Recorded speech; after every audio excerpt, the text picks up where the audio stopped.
Welcome, everybody. We are waiting for a few more minutes for the ambassador and the chair of the Commission on Narcotic Drugs to arrive.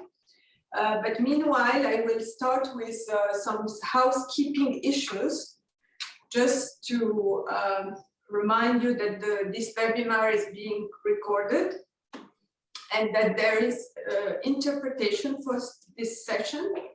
You can listen it either in English, French, or Russian using the drop-down menu at the bottom of the screen where you see written interpretation.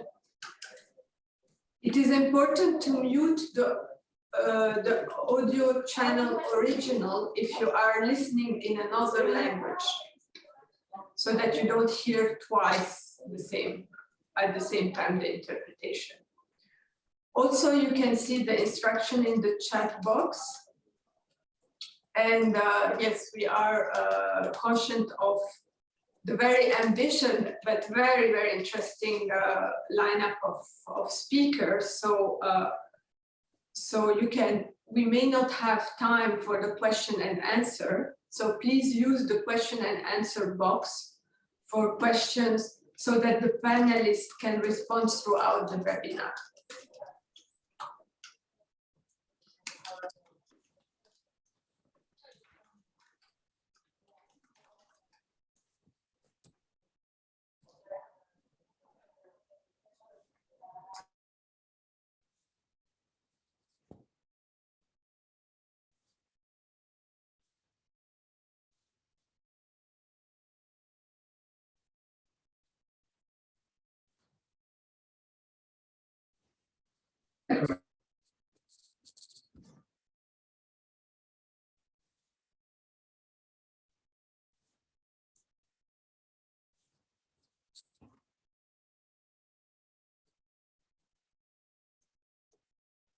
You can continue, you can add. No, I'm good, I'm good.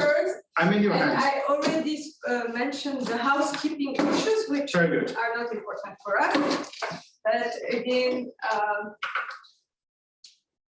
dear friends, ladies and gentlemen, so now we are ready to start this very important webinar on the balanced opioid governance to ensure public health and welfare.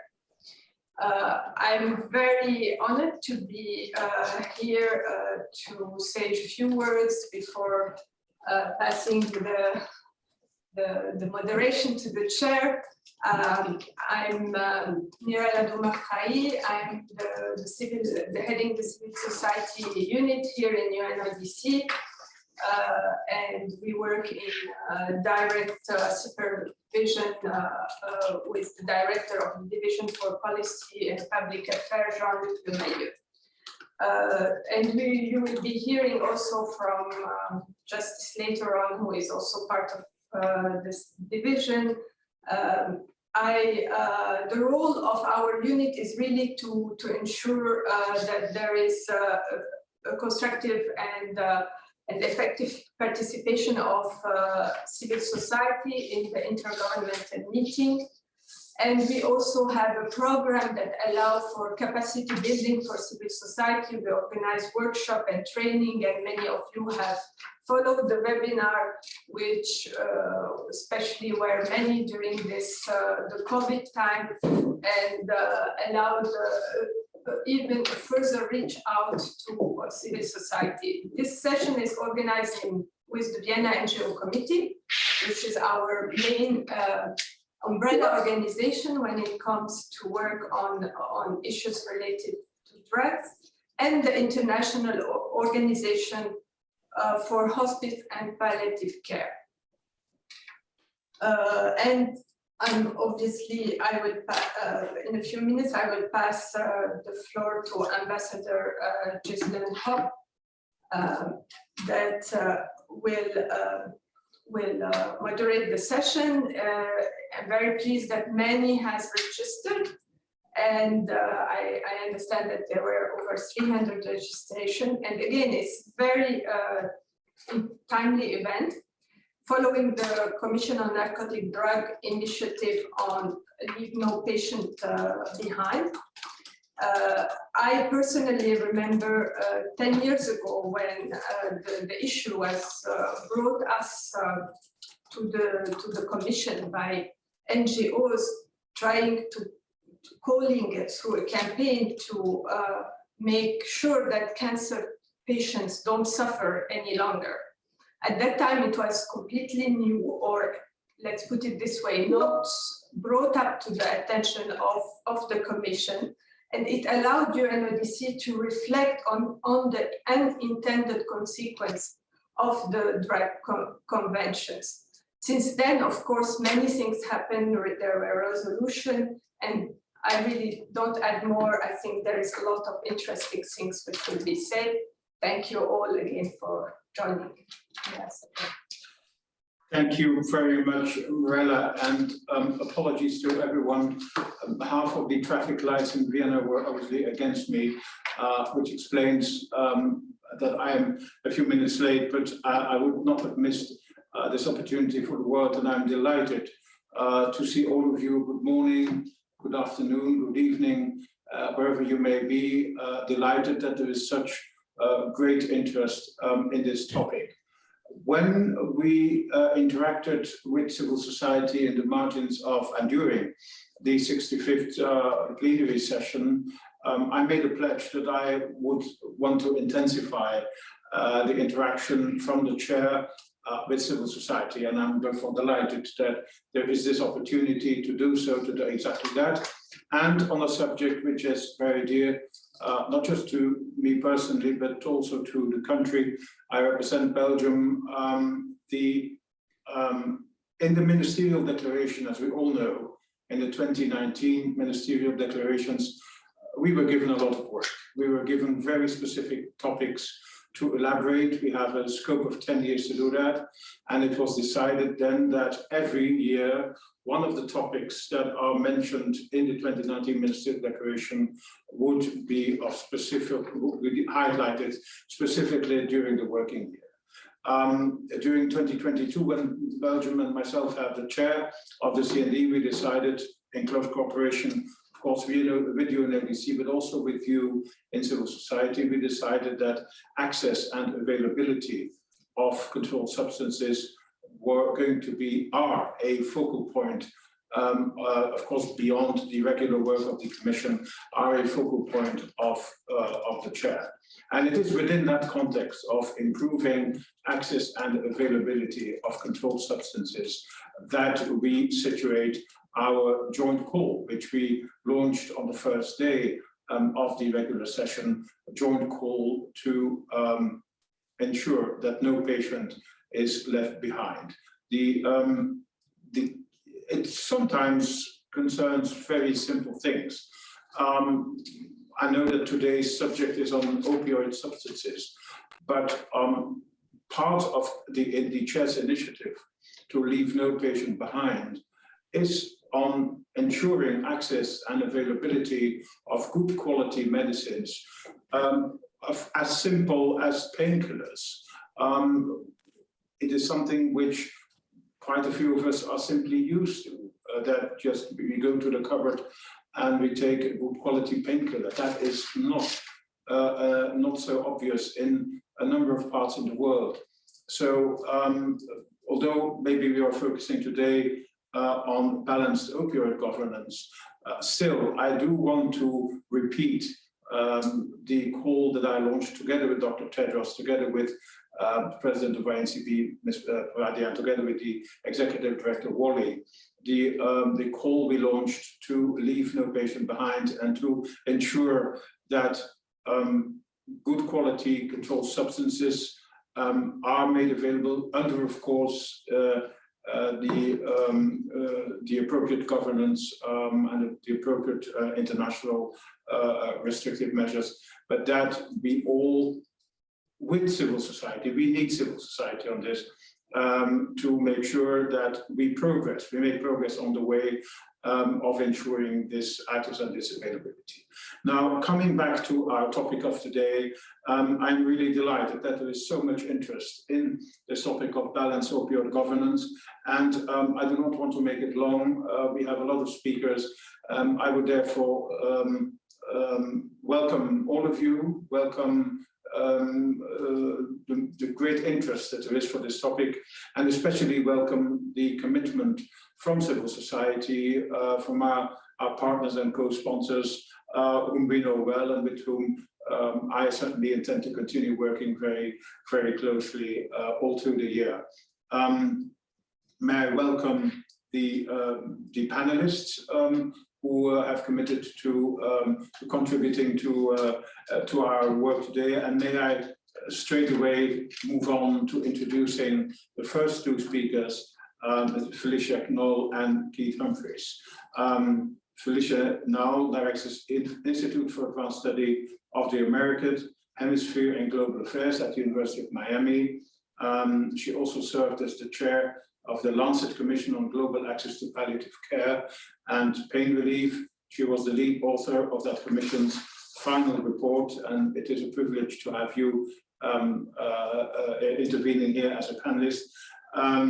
Keith Humphreys is the Sitting Memorial Professor at Stanford University, chair of the Stanford-Lancet Commission on the North American Opioid Crisis.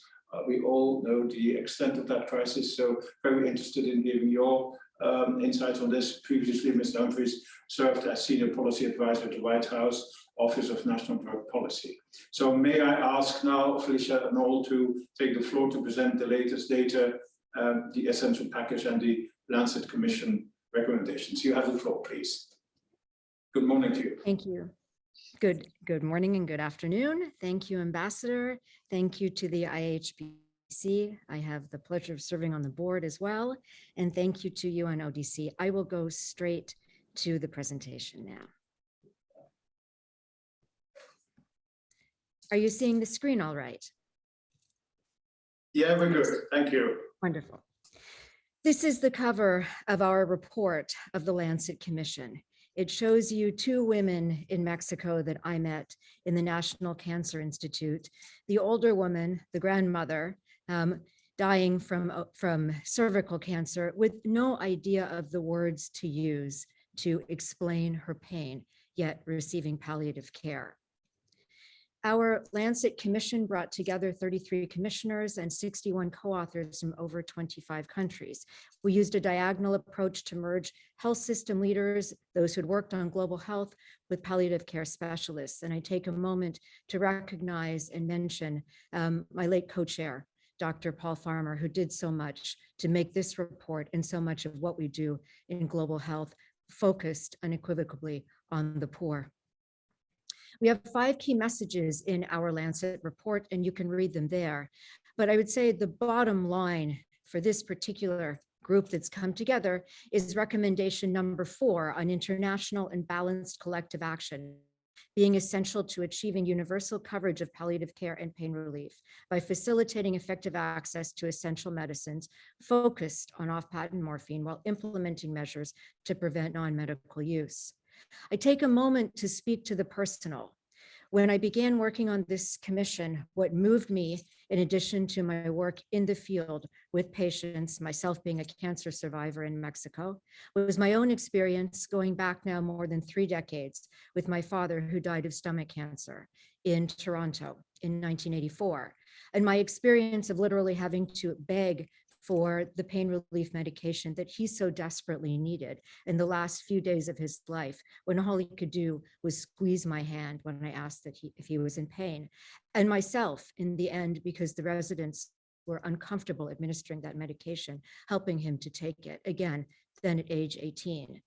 To the experience we had only 2 weeks ago with my beautiful and dear mother who just passed, where we had access to the best possible palliative care in the most wonderful setting, and we could be with her in her last days, but with absolute access to all the pain relief and calming medication that allowed her and us, myself and my brother, to accompany her in those last 5 days of her life, thanks to the Tammy Latner palliative care unit, also based at Mount Sinai Hospital, and a wonderful nursing home, 147 Elder.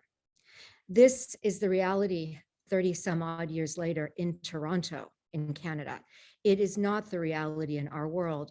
And those are the data that I am going to share now. I give you the caveat that it's an update in process and we're sharing recent 2019 data. Our commission developed a way of measuring the need for palliative care, serious health-related suffering, based on the health conditions that most generate the need for palliative care. In terms of numbers, we are talking about 26 million deaths per year. That's about half of the 55 million deaths that we see globally. And in addition, at least 42 million people who experience serious health-related suffering in that last year or two of their life, or those that get better, but during that period of time are seriously suffering. The total gives us more than 68 million people worldwide, but the vast majority live in low and middle income countries, 80%. This shows you our work to develop these numbers over time. These are absolute numbers increasing from 1990 to 2019, from 42 million in need to 68 million in need. This is largely a function of increased population and also of epidemiological change. What you can also see is this incredible concentration in low and middle income countries, where, as you'll see in a moment, there's almost total lack of access. We focused as a commission on developing an essential package. It is really only the starting point, but it is what we shared that every single country in the world at any level of care, primary, secondary, or tertiary, should and must have on hand to be able to offer palliative care. As you will see, morphine, off patent, immediately released, injectable and oral morphine are truly at the heart of what we have in this package, in the sense that without that as a tracer, it's very difficult to imagine being able to offer all of what palliative care is in terms of medicines, medical equipment, and the human resources that are required. I highlighted there also things like the opioid lockbox, which we said were essential if these medicines were going to be made available and universally accessible. Yet when we looked at our data, and here we're comparing what countries declare that they have, the data from the INCB, and thank you to the INCB for sharing these data, and specifically Stefano Bertarame. We can compare what countries have distributed opioid morphine equivalent. This is not consumption. It's not what the patient necessarily gets. It's what countries have to their need in terms of palliative care. And this is the map that is sort of the signature of our Lancet Commission report. You see an engorged Canada, USA, and Australia, and the rest of the world largely disappears. We have marked several countries on this map. Probably most impressive is India, a tiny line, other than the state of Kerala that Raj will speak to, and Russia, another more horizontal line, but everything disappears, including Africa, on your map. We have Western Europe, which you'll see in a minute is our benchmark, where we think we have about the right level of consumption compared to medical need. The underlying piece of data is what shocked our entire commission, which is that this map at its core shows you that the 50% poorest countries in our world have less than 1% of the distributed opioid morphine equivalent, and the 10% richest have 90%. There are few, if any, indicators that are as inequitably distributed as is this one. What would it cost to close that divide? These are 2015 numbers. At the prices that countries pay for medicines only, $600 million. If poor countries could access the prices that rich countries have, $145 million. This, we realize, is only for the medicines, but it is a key starting point. And $145 million is about the budget of a mid-sized local hospital in the United States. It is a pittance, a drop in the bucket compared to what is spent on health and on so many other things in our world. Now, we also looked at total need, not only palliative care need. And if unmet need for palliative care is 52 tons, we are looking at, for total need, using Europe as the benchmark, Western Europe as the benchmark, missing almost 640 metric tons of opioid analgesics measured in DOME. What does that look like when we think about specific countries in our world? You can see this here, percent of palliative care need met versus total medical and health need met or unmet in our world. And I signal a few countries. Uganda, and you'll see in a minute, is actually doing better. India, because Raj will speak to this, I know. Ukraine, because of what this country is suffering in this moment. And all of our data suggests that even before the war, there was a tremendous lack of access to opioid medication. And then Colombia, an exemplary country as well, Mexico, a country that's gotten worse, China and Russia that I signaled to you on the map, and here Western Europe as our base, so that you can see where we're getting the benchmark from. We are now able to measure over time distributed opioid in morphine equivalent and medicine by medicine, again, thanks to the INCB data. You see low, lower middle, upper middle, and high income countries, a number of things to signal. First, this concerning move towards the red and the yellow, the fentanyl and the oxycodone, as opposed to the less expensive or manageable morphine. And the low and lower middle income countries, despite some marginal improvement, are tiny compared to upper and upper middle. And that's why we have blown up those pieces, those figures for you, because otherwise it's really impossible to see that the morphine use is actually what's increasing.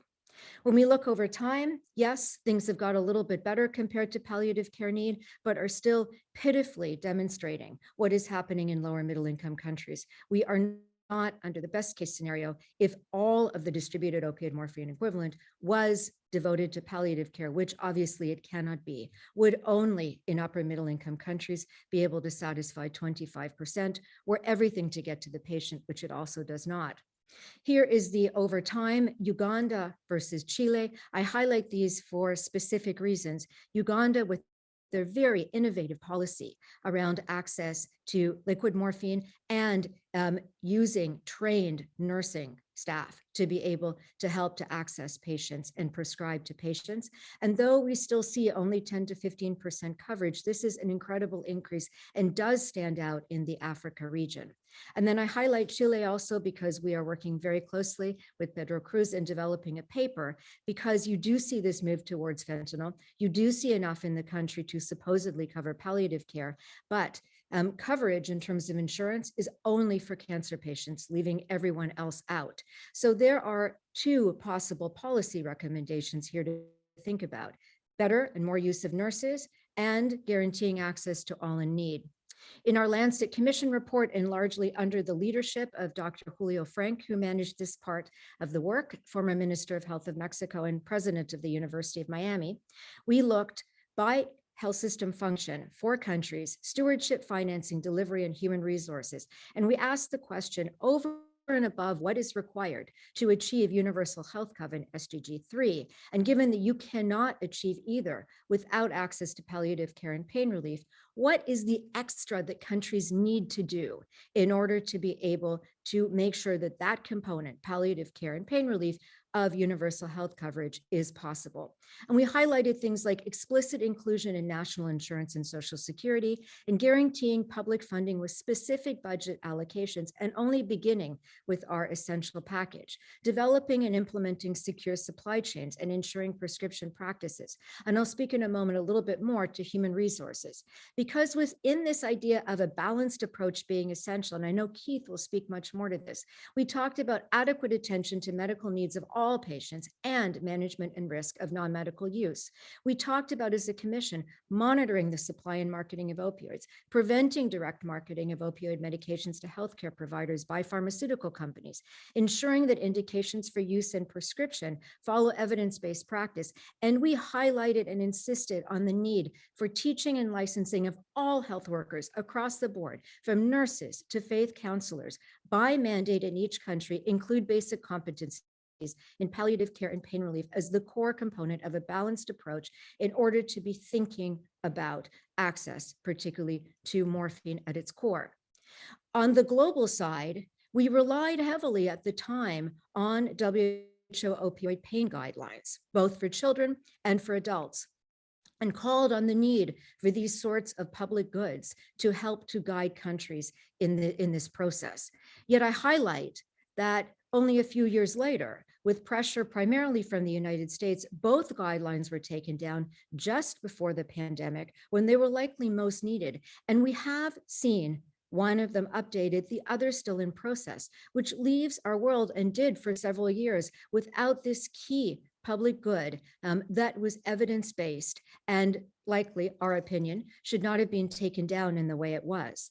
I also want to highlight as an academic, as a member of the research community, what we are doing wrong. And this is both because we can't access the funding and because of how we're unbalanced in our approach. In a recent publication with several co-authors, we reviewed 32,000 articles on opioid medicines and their use. And there's a 90-10 divide here as well.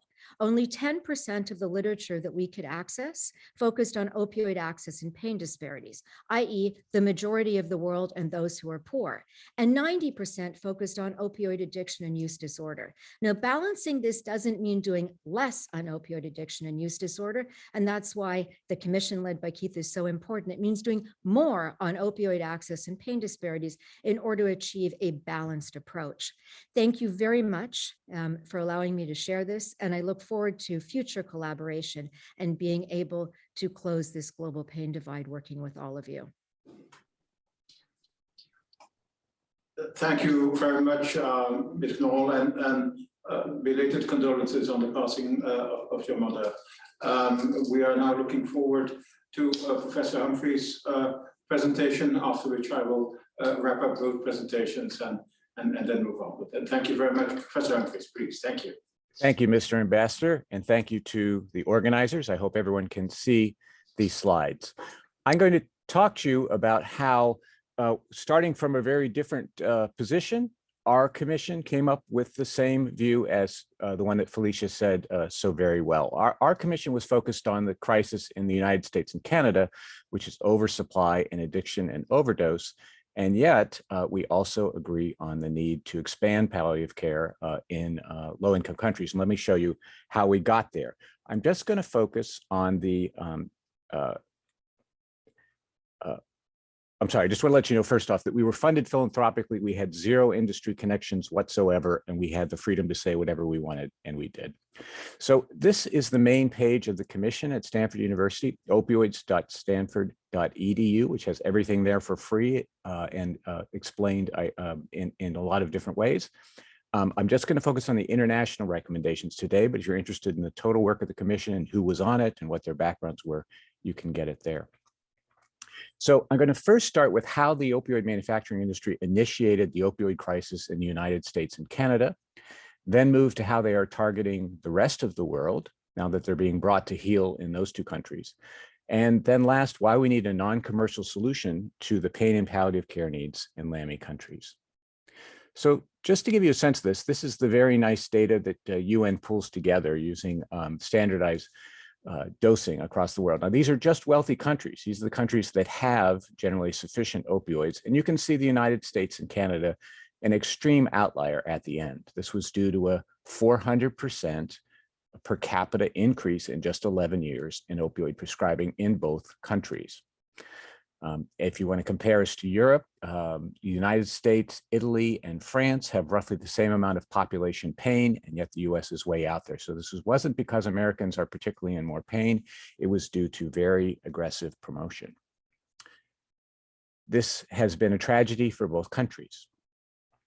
We've had 3 waves of this addiction and overdose epidemic. The initial one was brought on by prescription opioids, by that massive increase, which resulted in a lot of addiction and overdose, both to patients as well as to other people who got those medications. Then around 2010, unfortunately, once you have tens of millions of people addicted to legal medications like OxyContin, there's a market returning for illicit opioids, and heroin traffickers expanded their business and often in places where they'd never been before. And that made the epidemic even worse. And then somehow that even, we thought that was the worst it could get, and that turned out to be wrong as well because of the arrival of illicit fentanyl. Fentanyl is a fantastic medication for palliative care. It is an awful medication to take recreationally outside of that context, but it has now infiltrated a large portion of the American illicit drug supply, and that has brought us a complete catastrophe. If just to give you a comparison point, the worst acute death rate of HIV and AIDS was not as bad as what the United States and Canada are dealing with now in terms of opioid overdose. How did the industry do this? Well, these were some of the most aggressively marketed drugs in the history of medicine. The manufacturers spent more money promoting them than the entire budget each year of the Food and Drug Administration. Some of this marketing was fraudulent, in fact, criminally so, and there were criminal convictions. For example, the label on OxyContin made by Purdue Pharma, which is marketed, I think, as Targan in a number of other countries, said that it was believed to be less addictive, which was a lie. They also made a lot of payments to opinion leaders, frequently secret, often doctors, other sort of activists who would speak about the greatness of these medications without disclosing they were working for the industry. They made enormous amounts of big donations to various gatekeepers, cultural gatekeepers, whether those were universities, medical schools, museums, activist groups, and that created a lot of goodwill and gave them a lot of access. They created fake grassroots groups. So we had groups that billed themselves as the independent voice of pain patients, just saying how much they wanted more prescription opioids, which were later revealed to be funded entirely by the industry themselves. And last, there was a lot of corruption of regulation. There were people who were working for the public who left that and went to work very lucrative jobs in industry.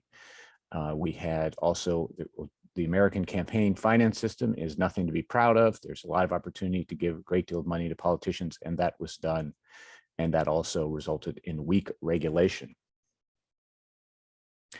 What's happening now is what happens with big tobacco, if you were old enough to remember that. In the wealthier countries eventually did start bringing the tobacco industry to heel and putting more and more controls on them. And the way the industry responded to that is to go to low and middle income countries in search of new markets to addict people to cigarettes. We're now having that happen with opioids. I'm just going to show you a quick roundup of journalism around the world. You know, this is all these are cited in the commission if you want to read the original articles. So, for example, pushing into India using often the same tactics, again, saying that drugs are not addictive, doing payoffs to doctors to endorse them without disclosing those payoffs.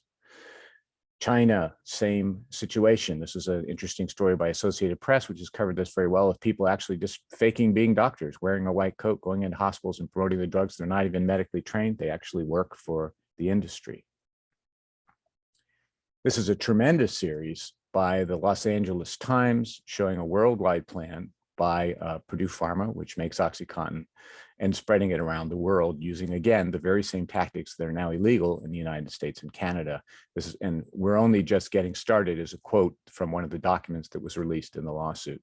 I want to emphasize that in many cases, these are in fact the very same people. Purdue Pharma is an American company that sold OxyContin in the United States, but it is owned by the Sackler family, who also own Mundi Pharma, which sells OxyContin all over the world. And the court cases and the restrictions put in only apply to the company, not to the family. So they can do the same thing again in any other country that they wish to. The scandals are also in developed countries. Italy is in the midst of a massive scandal involving Mundi Pharma, as well as a number of other countries. People have been fined. People have going to jail for bribing, for trying to corrupt the system. So as I travel around the world, I'm often told only in America could something like this happen. Just want to emphasize that is not true. These are powerful multinational corporations. They can go anywhere, and they are going anywhere. So the commission came to the conclusion that, you know, the United States, which is the home for most of these companies, has an obligation to use the court settlements they're now doing to make any restrictions on illegal conduct global for US manufacturers. It should not be allowed. Once we have figured out that fraudulent promotion is happening in the United States, it is completely unethical to say fraudulent promotion is fine by a US company as long as it happens to someone else. We have to be a better global citizen than that. We also want to warn people in low and middle income countries that these companies are coming. They're already there, in fact, trying to use the same tactics to encourage over-prescribing. And at the same time, the global community needs to create a policy option for LAMI countries other than a choice between ignore serious pain, like Felicia just talked about, or do a deal with the devil these companies, which are profit-seeking and do not care about public health. This was very deeply felt by the commission. We had many people who were experts in addiction. We also had people who were experts in pain medicine. I myself am an addiction medicine professional. I also worked 10 years in hospice. No one needs to convince me or anyone else on the commission how very valuable opioids can be in medicine. It's a question of how they're used. And what we don't want in those parts of the world that are deprived of adequate opioids is to be forced into a choice of either showing basic compassion for people in terrible pain, or on the other hand, doing what the United States and Canada did, which is turning over the keys to public health to rapacious companies that have no interest other than racking up their profits at the expense of the population. And how could we figure out how to do that? Well, we just learned from our colleagues, read with great interest the commission's report, the commission that Felicia so ably led, and said they have the answer, which is the way to give people a new option is to get them out of the choice between profit and public health and provide them generic morphine. That can be done through the donor community. There's a very nice strategy for doing so laid out in that commission. We thought this was the solution to provide pain relief without risking triggering an opioid crisis, which we'll do if you let companies just run, because they're going to sell as much product as they can. The United States and Canada, we have too many opioids and we have suffered mightily for it. That does nothing to change the fact that other nations don't have enough. And you can't run the entire world based on what happens in the United States and Canada. Each nation needs to have its own solution. Global institutions need to be sensitive to the fact that just because there are too many opioids in one place does not mean that we want to cut off the supply everywhere. This is a quote by one of my friend, Professor Sean Mackey, who's a pain medicine leader, and he was on the commission. I will close with this. This was where we tried to come as a commission. We should not be pro-opioid or anti-opioid. We should be pro-patient. Thank you.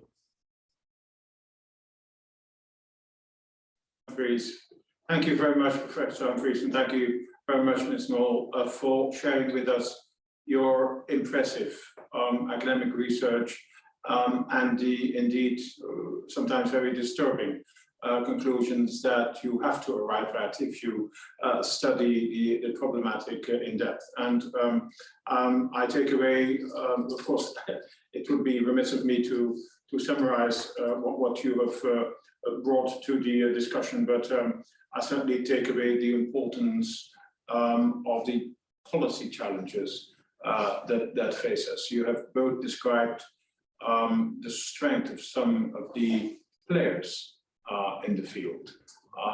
And very often it is the case that, as you just said in your closing remarks, Professor Humphries, that the patients who need this the most are also the most vulnerable. And it is not just palliative care as we know this in the Western world. It is also, as I said at the beginning, patients who sometimes lack even the most basic medicines. And it is a huge challenge for policymakers, for the international community, and if I may say also, for NGOs to ensure that those medicines reach the patient in the best possible conditions, and also with due care that the supply chains and that the supervision of these medicines, which are open to a lot of manipulation, if I may say so, that this remains strictly controlled. And it is a huge call from both of you to governments and to all policy, all fields of policy, to ensure that we do better, that we are aware of the huge challenges, and that we must strengthen our international cooperation, but also at national levels. And I'm sure this will come up in a few of the coming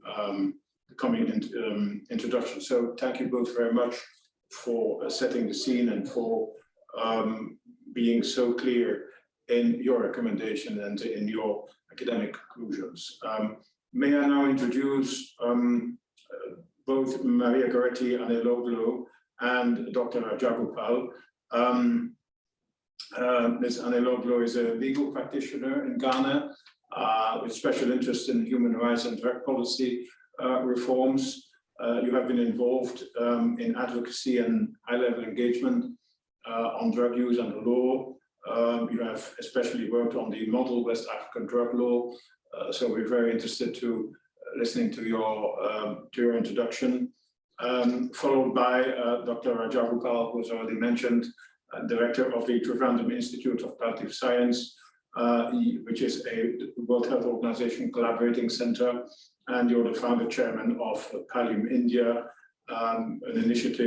your initiatives are known to remove regulatory barriers in availability of oral morphine for pain relief. And you have been instrumental in getting your legislative bodies to pay more attention to this specific subject. So we are very interested in listening to both of you, and Maria Goretti, Aneloglo, you have the floor to kick off, please.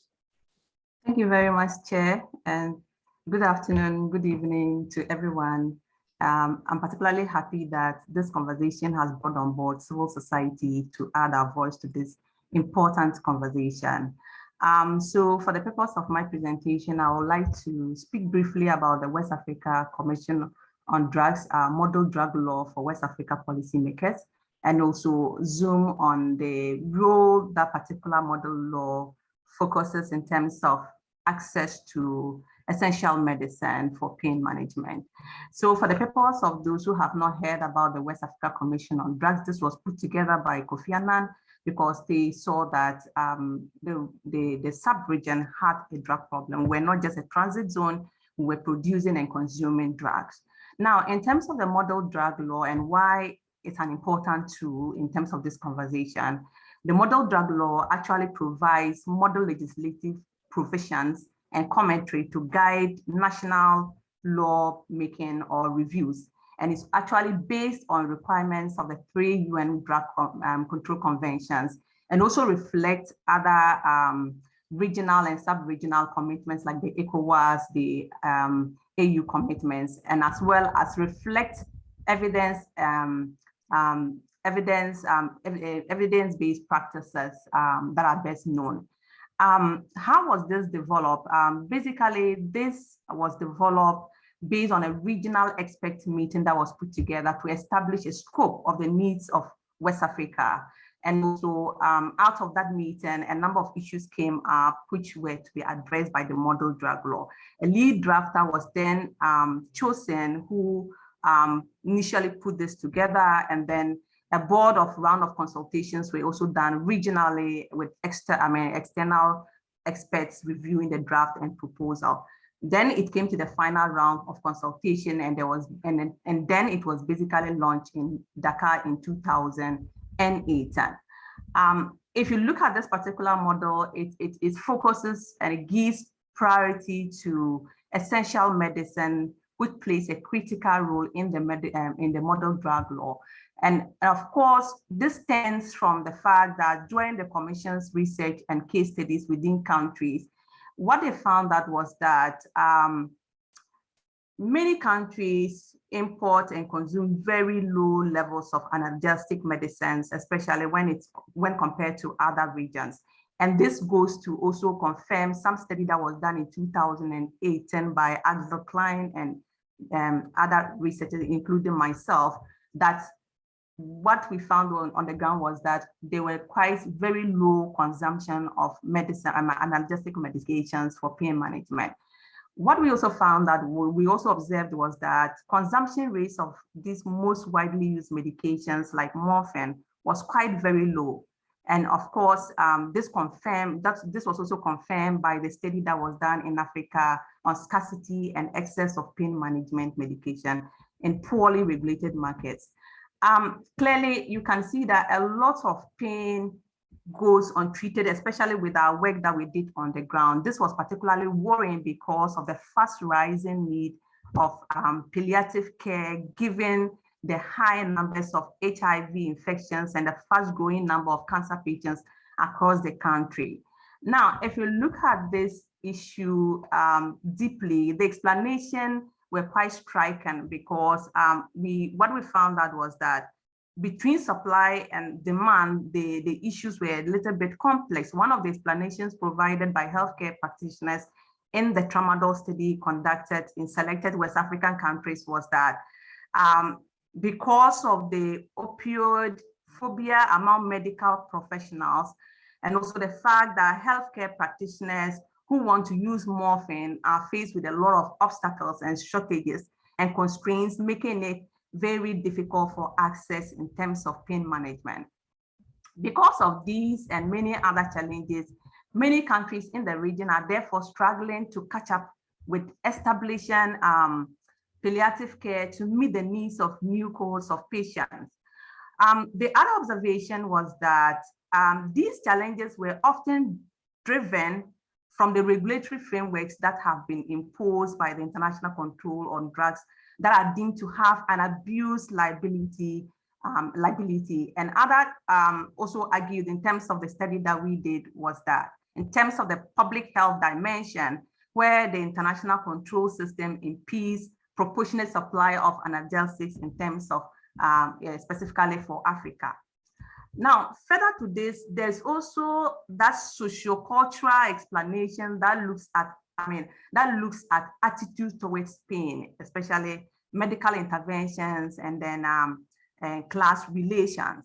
Now, most of these, in terms of the challenges that we found on the ground, what we also found out that was quite worrying, as I mentioned much earlier, was that a lot of these cases go untreated. People are suffering with pain, but they cannot access pain. And if as much as we are concerned about non-medical use of prescription opioids in the region, we need to also understand that attempts to always put in restrictions, stringent measures as like prohibitionist approach in terms of people who can access some of these things has dire consequences on the rural poor, especially legitimate pain management, patients who actually need these medications for pain. Moreover, if you look at West Africa generally, the region healthcare systems are still struggling from decades of neglect and sharp spending cuts, especially access to healthcare facilities are non-existent. So when you go to most of these rural communities, what happens is that a lot of them will have to travel long distances to be able to access healthcare. And that also was found out in our study when we're doing tramadol, the tramadol study in selected West African countries. And many of these populations rely on the informal sector. And it's a fact that many African countries obtain their medications from markets and chemist shops and sometimes even their itinerary market. So these medicine vendors are often not able to ascertain the quality of the medications or even the source of distribution from their wholesalers. And so more likely to sell, so they are more likely to sell substandard and falsified medicines that are likely to ensure that medicines are sold in the right proportions. Now, what was also worrying for us is in terms of this particular study was the call some few years back in terms of some countries to schedule tramadol in terms of its abuse within the region. Now, let me just share a practical experience of what we found out when we're doing the tramadol study in West Africa. So in one of our visits to one of the communities in the northern part of Ghana, a village called So, there was this farmer whom we're supposed to have interviewed. For the purpose of, I will want to give the name Nabel. So Nabel, prior to our interview, Nabel was stung by a scorpion days before we met him. Now, where he lives and where the hospital is quite a distance. So imagine being in pain and access to these medicines are not available. So the only means by which Nabel could access some pain medications was through a local vendor who could provide these medicines for him.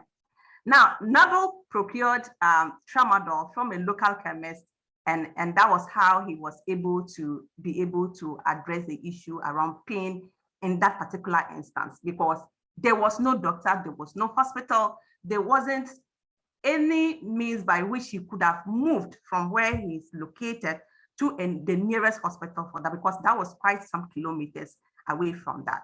So it's like where if tramadol is treated as an illicit narcotic drug, that will mean that thousands like Nadol would be unable to satisfy their legitimate medical needs, or worst of all, face criminal sanctions for whatever actions they undertake.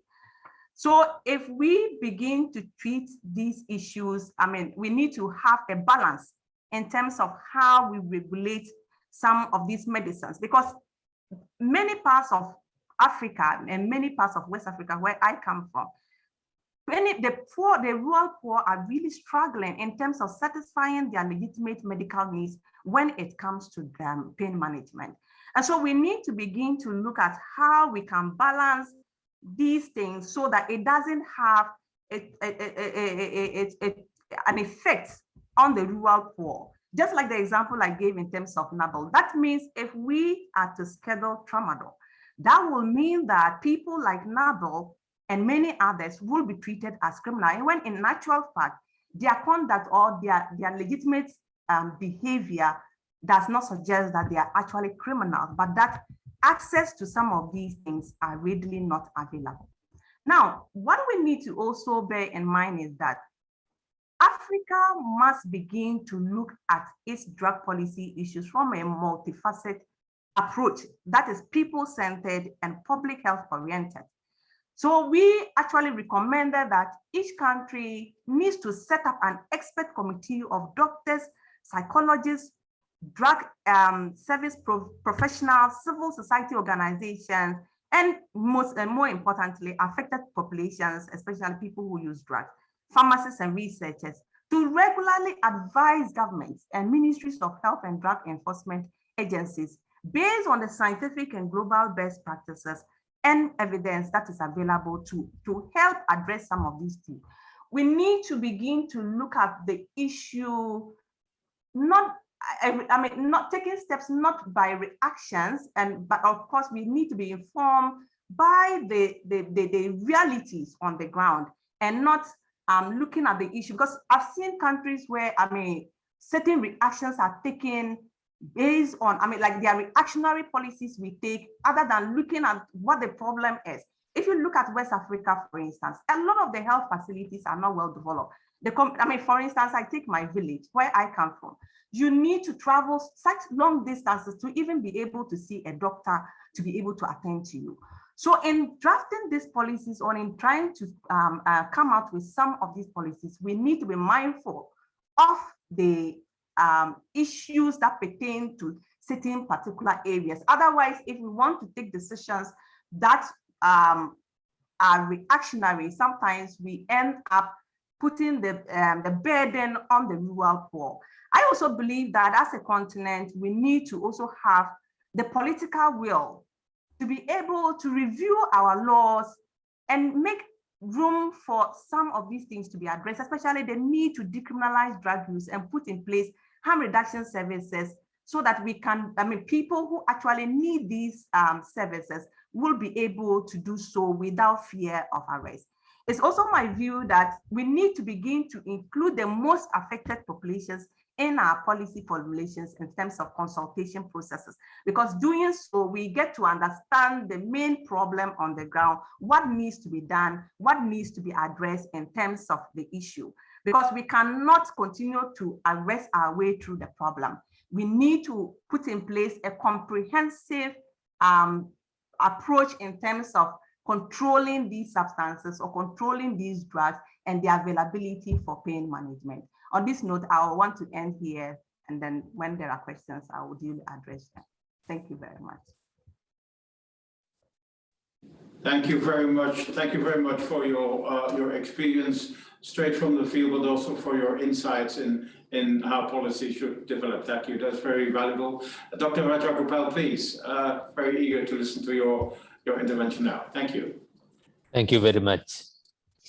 And thank you, the two commissions and IAHPC and the Commission on Narcotic Drugs. I'll start by presenting to you this man who had been in agonizing pain for more than a month. he described his pain as if somebody was driving nails into his ear with a hammer. He had a cancer in his jaw. As we sit here and talk, 1 million people with moderate severe pain in India from cancer, and many millions with other conditions, and many millions in other countries are going through needless suffering. And this commissions, the joining together of these organizations and the commissions is a very optimistic step, because tomorrow I see myself in that man. If I am not in Kerala or in another half a dozen metropolitan cities, or anywhere in 96% of my country, I would be like him, because I have 1 in 9 chance of dying with cancer, like any other Indian. This is not about them. This is about us. Sarah, can I have the next slide? I look forward, therefore, to a day when the two commissions will talk the same language. The Commission on Narcotic Drugs, starting with the decision to leave no patient behind, was such a promising announcement for the future. We usually talk about one of these things in any forum. People in addiction medicine talk about prevention of non-medical use, and we in palliative care are seen as palliative care fanatics, unmindful of the opioid non-medical use problem, and we have to come together. Next, please. Sarah, can I have the next slide? As Felicia showed, the balance is so very much dreadfully tilted today. The addiction problem is visible. I myself do not want my grandchildren in school to get into substance use. At the same time, I think it's equally unfair if people do not get access to opioids, as has been made clear already. So how do we achieve that balance? Next, please. Sarah, next. My colleagues and I worked for 19 years on the last of the barriers. No, please come back to the previous slide. On the last of the barriers, we worked towards overcoming the legal barriers. Many of the people sitting here, this is Jagdeep Pavadia, Rajesh Nandan Srivastava, Tripti Tandon, so many of you were so supportive. We eventually got to change the law by the Indian Parliament in 2014. Has it changed? Yes, a tiny little bit. Perhaps from access to 2% of Indians, it might have gone up to 3 or 4%. Only that. Any pragmatic action has to aim at all the barriers. The problem is not visible. The man who feels like nails going into his ear is sitting in the village. The hospital has already told him not to come back. He is not seen. Even if we overcome all the regulations, 3 generations of doctors have not seen a tablet of morphine. And this is not only in my country. This is in low and middle income world. Systematic efforts have to be there to overcome, to instill the problem into them, and to overcome unrealistic restrictions and fears. And the societal acceptance will be a problem. And only when all that happens, the change in the law really will translate to pain relief for me tomorrow. Next, please. How do we change the 19 years of efforts to actual pain relief for our people and for people anywhere in the world, especially in low and middle income countries. Next, please. This map, if you look at the southwest of India, in the tiny state of Kerala where I live, which has only 1% of India's land mass and 3% of India's population, we have morphine dispensed through more than 500 institutions. It is not available in every pharmacy. I will not be that fanatic who argues for free access to opioids. There should not be free access to everybody. There should be control, but the controls need to be realistic. Now, thanks to the amendment of the law, only one agency, the drug controller of the state, is involved in the process. Multiple windows do not have to be open to make it happen. In Kerala, the consumption of morphine is 16 times more than the national average.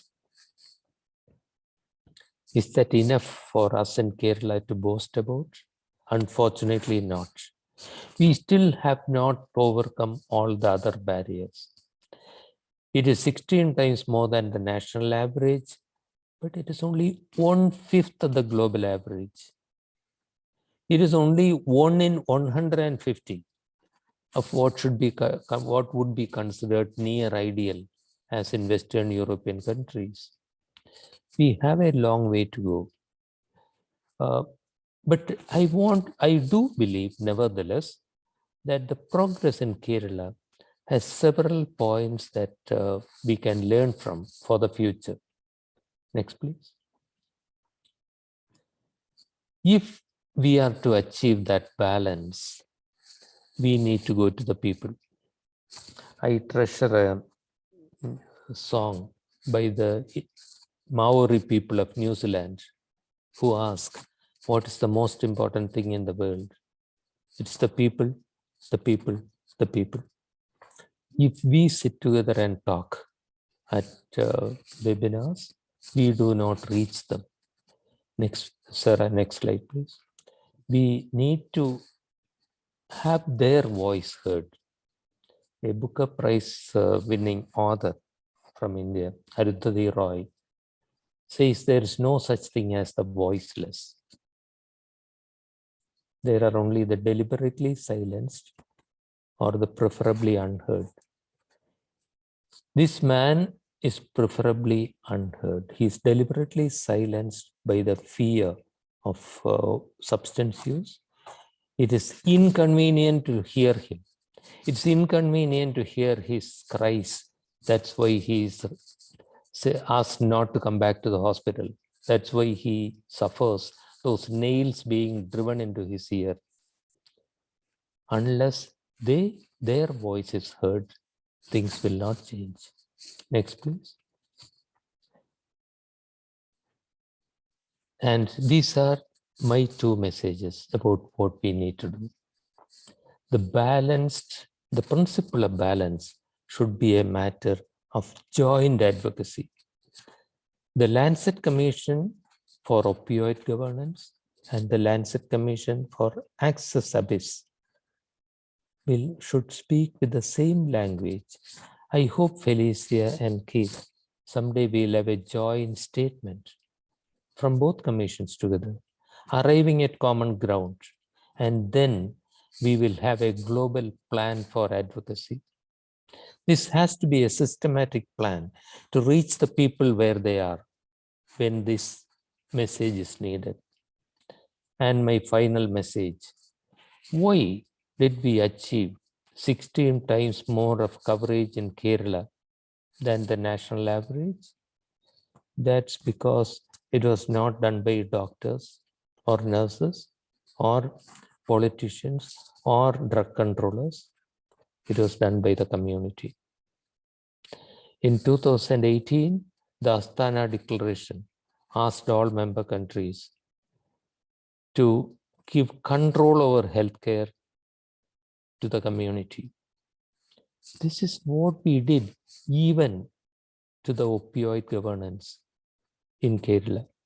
I'm not saying that the layman is asked to stock morphine and dispense it, but they understand the problem of substance use. They understand the problem of unrelieved pain. It is not a matter of literacy. Literacy is not the same as intelligence. We go to people, speak the same language, they understand. I will end with those two messages of the need for a balanced global advocacy and community engagement. Thank you all for listening to me patiently.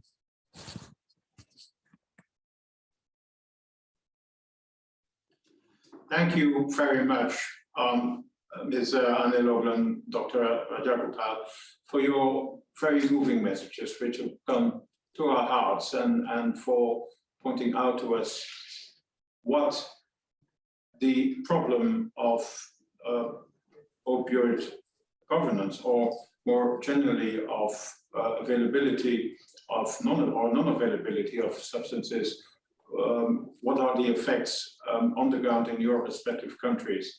And thank you for your insights and your very strong messages, which we must heed.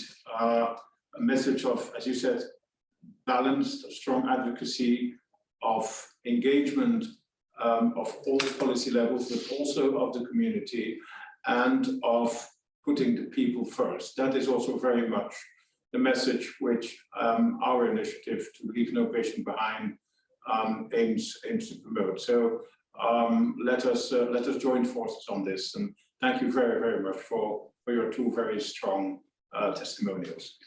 We now come to the final part of our interchange and exchange with three messages and statements from practitioners, two of whom are in Vienna, one who is in Geneva, whom we work with every day as Commission on Narcotic Drugs to further the policy work that we as a Commission are mandated to make, and without whose contribution our work would be much, much more difficult.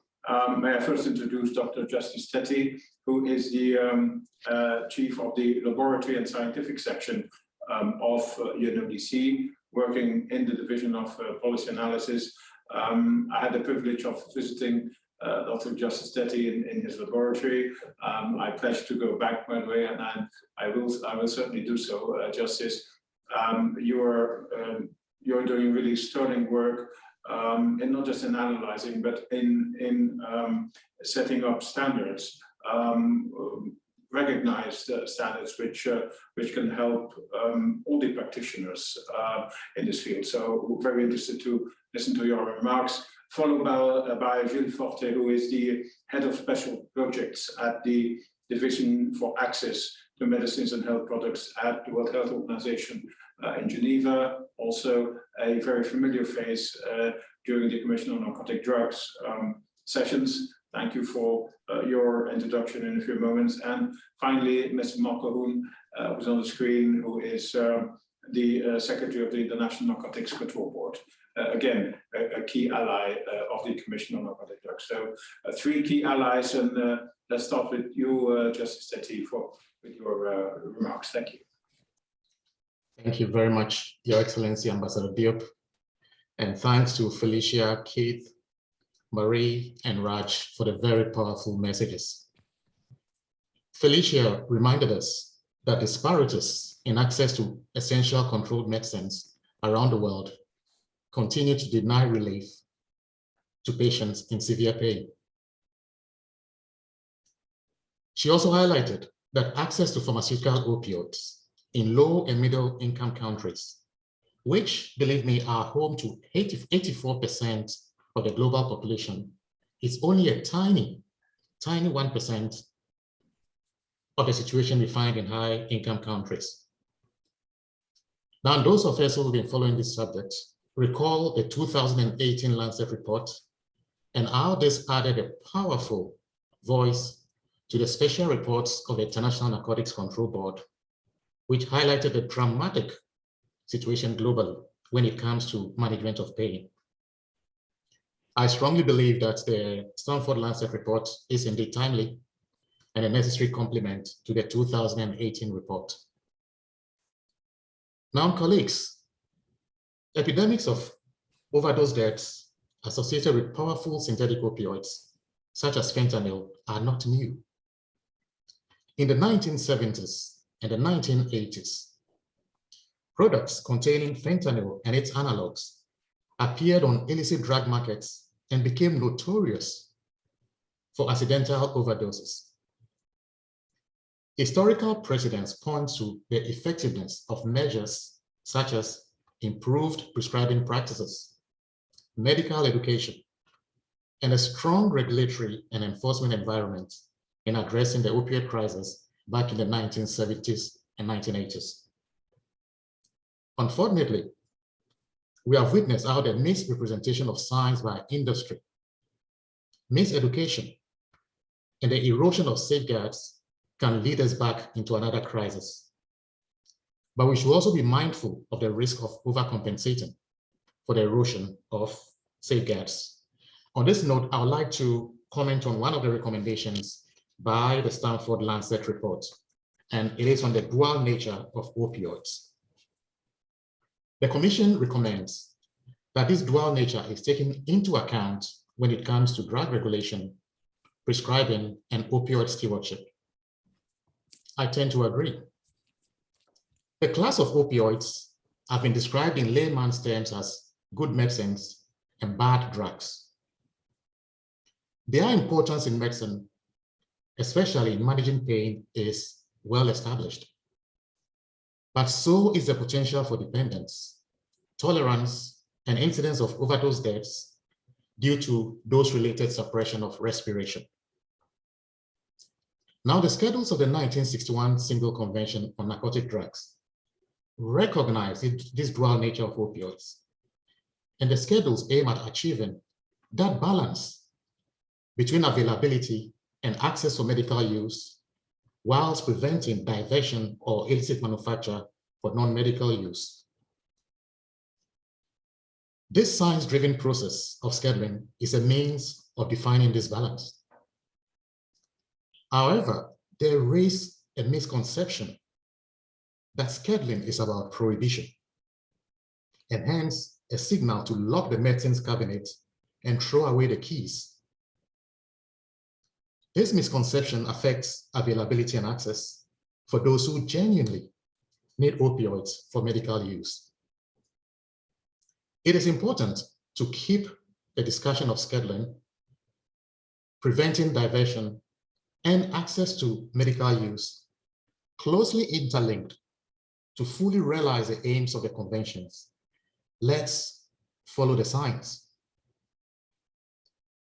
Our work with WHO, the Union for International Cancer Control, and some countries to increase access to controlled substances for medical use has shown that the balance between availability and access on one hand, and prevention of diversion and non-medical use on the other is possible and very necessary. Ladies and gentlemen, we have to follow the founding principles of the International Drug Control Conventions. Countries and the global community need to strike a better balance in providing access to controlled medicines to manage pain, while avoiding the development of a market for non-medical use of such medications. We need to address those barriers which Rag mentioned to equitable access to medications for pain management and palliative care. And we can do this by reviewing our policies, addressing challenges in the supply chain, supporting health workers, and raising awareness amongst the public to increase access to controlled medicines whilst preventing diversion and non-medical use. Let me tell you a personal story. I trained as a pharmacist in Ghana, grew up in Ghana, and during the pharmacy course, yes, I never had a single lecture on pain management, but I did have a lecture on how to control the dangerous drug spooks. We can reverse this.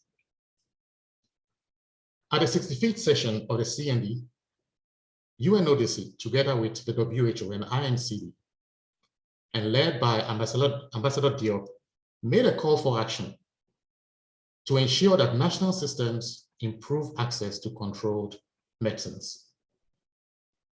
Beyond this, the UNODC corporate strategy on synthetic drugs calls for, I quote, awareness raising, education, and training as part of a comprehensive approach to ensuring access and availability of internationally controlled substances for medical and scientific purposes.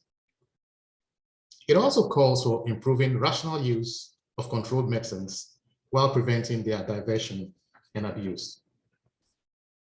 Colleagues, we know what works, and full implementation of this strategy should help us improve opioid stewardship in countries whilst averting a crisis like the one we are currently experiencing in North America with fentanyl, and in parts of Africa and the Middle East with tramadol.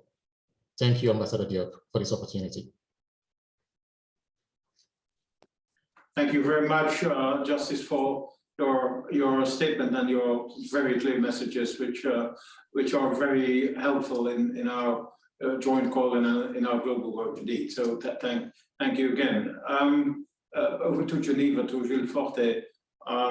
We are very keen to hear from you on the World Health Organization's view on the opioid imbalance and the opioid governance. Thank you, Mr. Forte.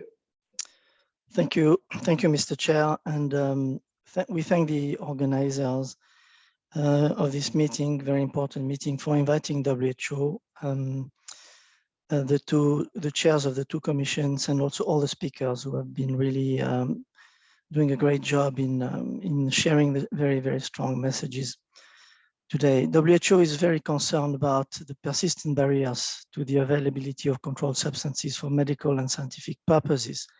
But we are also equally concerned by the harms caused by opioids when misused and or abused. It is indeed important. As it is said in the Stanford Commission, to take into account the dual nature of opioids as both a benefit and a risk to health. If you allow me, I will first focus on the recommendation that refers to the WHO coordination of delivery of generic morphine in low and middle income country, WHO and other partners, of course. It is very well documented that morphine is a medicine that is in the public domain, therefore not under patent, that can be produced throughout the world and at an affordable price. WHO and other UN agencies such as UNICEF, UNDP, and others have expertise in international procurement of medicines, including controlled medicines such as morphine, in particular for crisis situation and not so much as part of a regular supply system.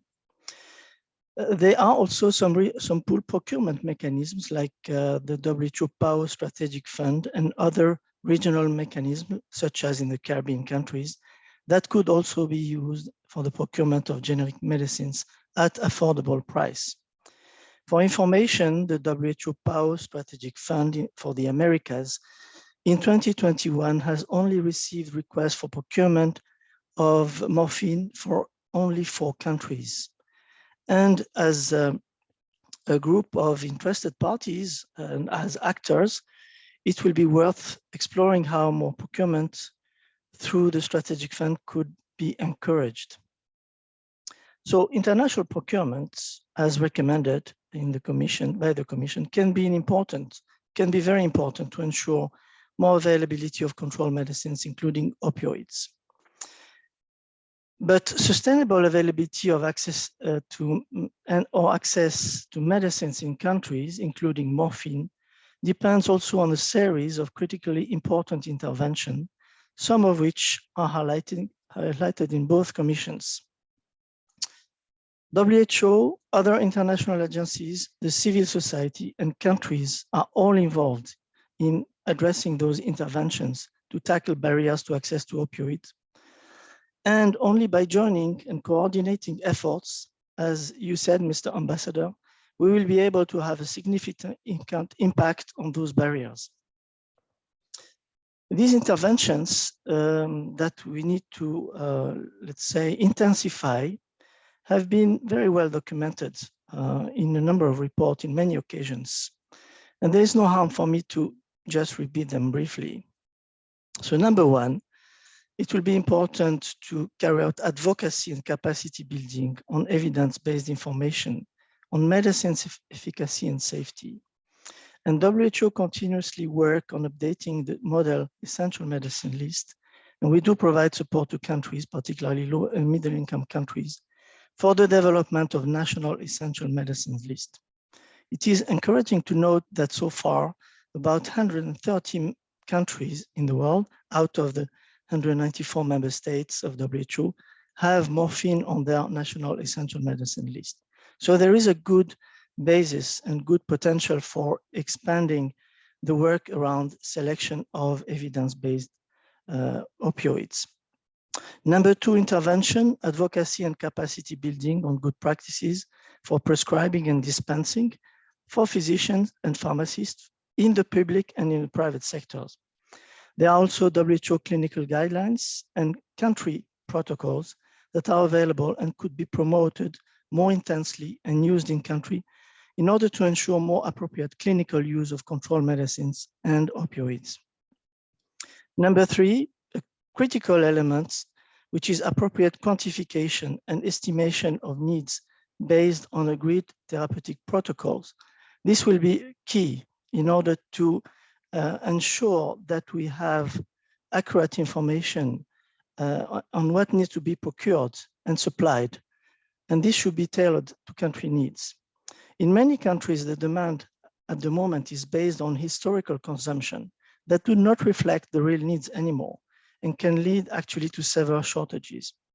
WHO and INCB have developed a quantification tool for controlled medicines in countries, which use should be further intensified. Number four, intervention, strengthening mechanism and capacity in countries for efficient national procurement and supply chain, and establish sustainable financing mechanisms, such as long-term agreements in order to prevent shortages. And finally, number five, intervention, strengthening of national regulatory authorities and regulations to ensure quality assured medicines, but also to ensure implementation of control measures and to prevent unethical prescribing practices. Globally, as of today, more than 70% of countries have weak national regulatory system. And 56 member states, basically 29% of all member states, only have WHO listed regulatory authorities that are well functioning or at an advanced level of performance. This is still very, very low, and we do need altogether to make an effort to support and strengthen those regulatory authorities in countries that have such an important role to, let's say, implement control measures, but also make sure that prescribing practice are ethical. Finally, Mr. Chair and colleagues, it will be critical for improving sustained availability, because it's important that we speak about sustained availability. We're not talking only about donation here. I think it's important that we all together, we build system that can be, let's say, sustained as we move forward. So the sustainable availability of controlled medicines and morphine will require also sustainable funding for procurement through an international mechanism that we can discuss later, but also for funding technical assistance to countries. It will be also very critical, as you said, Mr. Chair, for joining efforts to establish effective coordination mechanism among the key players in this field. And we feel that lessons can be learned from the COVID-19 pandemic and the interagency coordination mechanism, such as the ACT Accelerator Partnership. Finally, we, WHO, are committed to work with the commissions, the two commissions together, and we congratulate you for this initiative, as well as other international partners, UNODC, INCB, UNICEF, and others.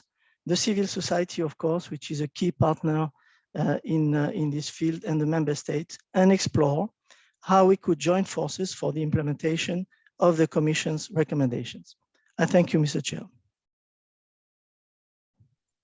Thank you very much, Mr. Forte, for your very interesting insights coming from the World Health Organization, and it's very interesting to see how they mesh with a lot of the priorities that have already been defined in the course of all the other presentations. So thank you very much. Extremely interesting and complementary, and we look forward to continuing our engagement and our partnership.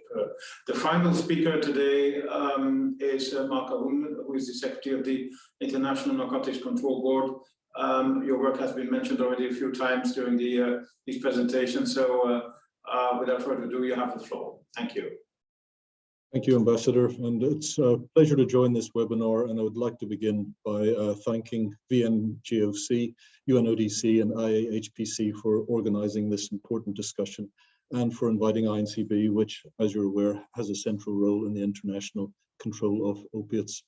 The INCB functions include facilitating the system for international control of drugs for medical and scientific purposes based on the 3 drug control conventions. Those conventions have 2 main objectives that are intertwined and equally important. First, ensuring adequate availability of and access to drugs for medical and scientific purposes, including for relief of pain and suffering. And secondly, preventing the diversion of those drugs into illicit channels and other misuse of those substances. Both of these issues have also been raised in the Lancet Commission's reports and form part of the recommendations stemming from those studies. And we have indeed heard from earlier speakers today touching on these 2 equally important aspects. Over the decades, the board has worked together with member states and the international community as a whole towards the fulfillment of these objectives.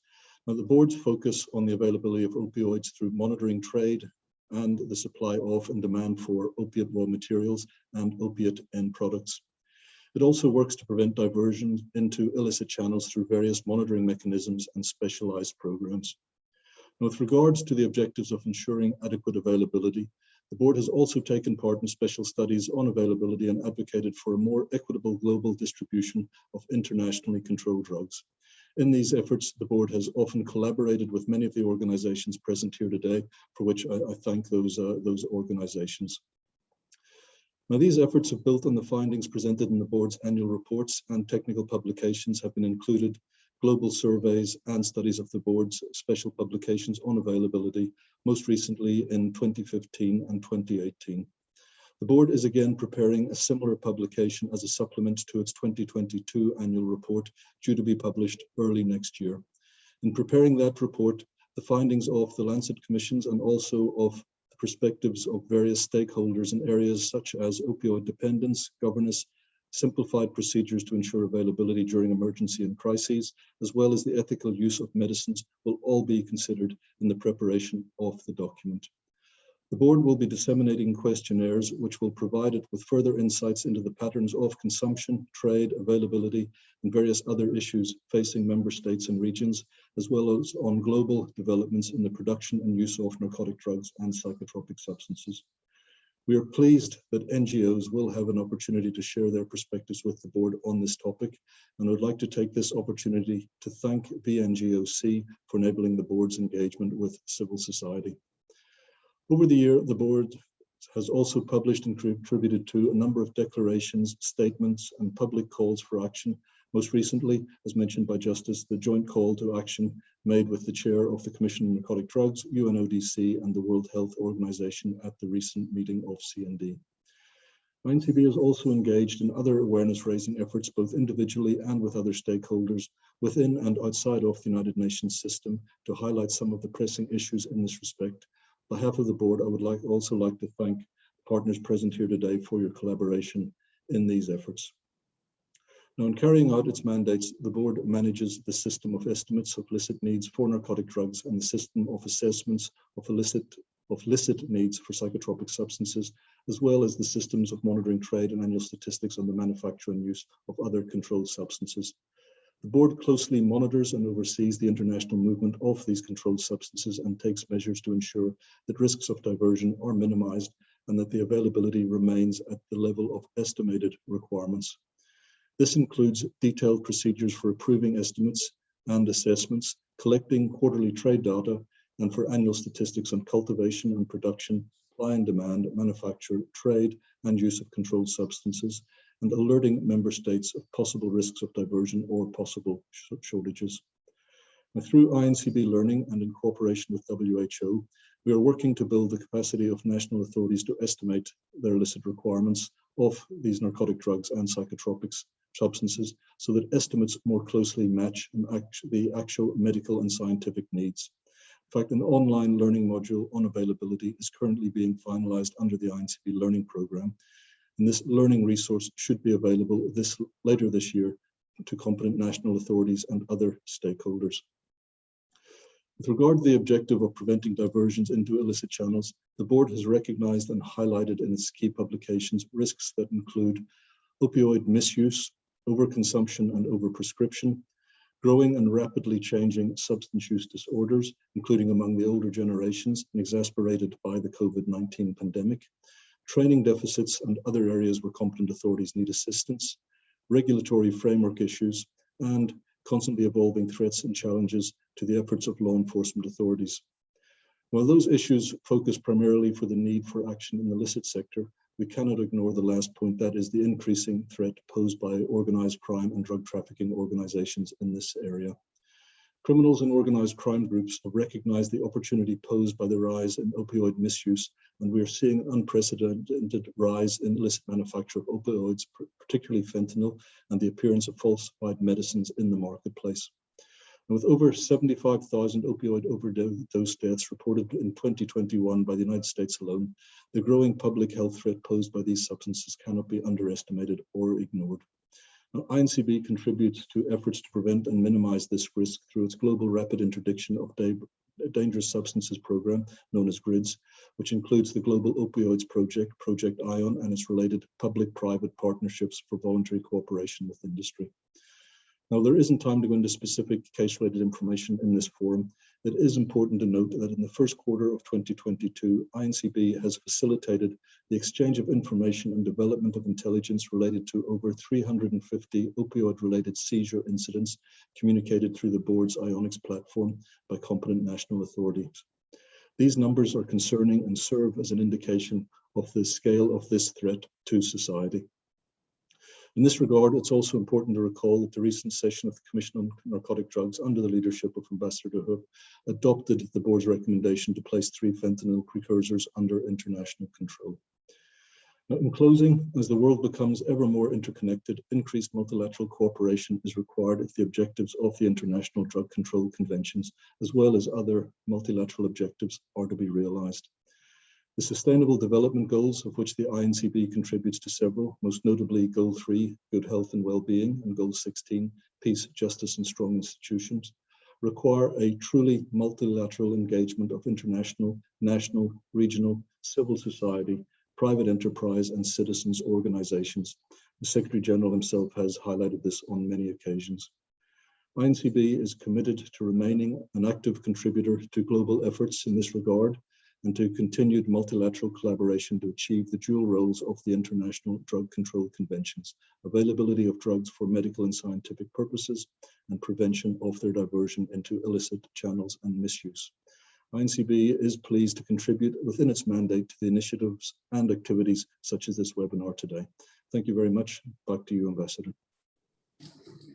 Thank you very much, Mr. Secretary, and thank you for the invaluable work that the INCB does in data collection, in research, but also in setting benchmarks for the regulatory work that so many of us need to do, and which is so necessary in this very difficult policy field. So thank you again. May I, in closing this webinar, start by thanking the Vienna NGO Committee on Drugs, the International Association for Hospice and Palliative Care, 2 very strong civil society partners, if I may say, for the Commission on Narcotic Drugs, and of course the invaluable support and initiatives of the UNODC board secretary, but especially also the civil society unit. Thank you so much, Mariela, for for your support and for your organization of this webinar.